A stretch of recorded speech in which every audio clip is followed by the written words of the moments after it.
সেদিন হয়তো সিদ্ধান্ত নেওয়া হয়েছিল আইনুদ্দিন আল আজাদের বেঁচে থাকার কোনো অধিকার নেই, তাকে হত্যা করা হয়েছিল।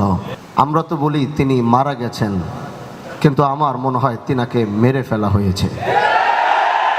কারণ ওই সময় আমাদের বয়স ছিল কম। আমরা মাদ্রাসা থেকে আইনুদ্দিন আল আজাদ রহমতুল্লাহ আলাইহির সেই গজলগুলো শুনতাম, অনুপ্রেরণা পেতাম। কিন্তু সেই সময়ের জন্যে সেই সঙ্গীতগুলো মানুষকে জাগিয়ে তুলছিল। অন্যায় অবিচারের বিরুদ্ধে কথা বলার যেই সাহসিকতা, সেই গজলগুলো আমাদেরকে সেই সাহসিকতা দিচ্ছিল। কিন্তু তখনই হয়তো তারা বুঝে গিয়েছে যে এই সংস্কৃতির মাধ্যমে সমাজ যে পরিবর্তন হয়, এই সংস্কৃতির মাধ্যমে, ইসলামিক এই গজলের মাধ্যমে যে ভিতরে অনুপ্রেরণা হয়, আইনুদ্দিন আল আজাদ যদি থাকে তাহলে যুব সমাজ শক্তি পেয়ে যাবে আগামীতে।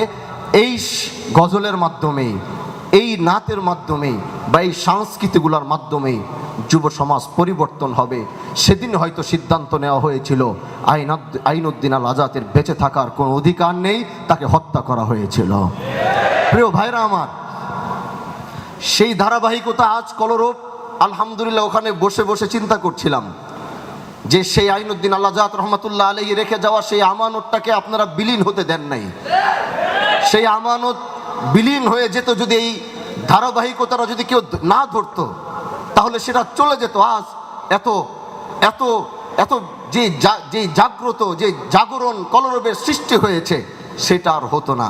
এজন্য আমি, আমার ভাই, তিনি সহ এই এখানে যারা উপস্থিত রয়েছেন, এখানে আমি সবার নামে হয়তো এখানে অনেকে চিনব না, কিন্তু চেহারায় হয়তো সবাইকে চিনি। মাঝে মাঝে ভিডিওগুলো আসে যখন নাচ শুনি, তো আমি তাদেরকে আন্তরিক মোবারকবাদ দিই যে আপনাদের এই আইনুদ্দিন আল আজাদ রহমতুল্লাহ আলাইহি রেখে যাওয়া যে কলরবটাকে আপনারা ধরেছেন। এটা বাংলাদেশ যতদিন থাকবে, কলরব ততদিন থাকবে ইনশাআল্লাহ।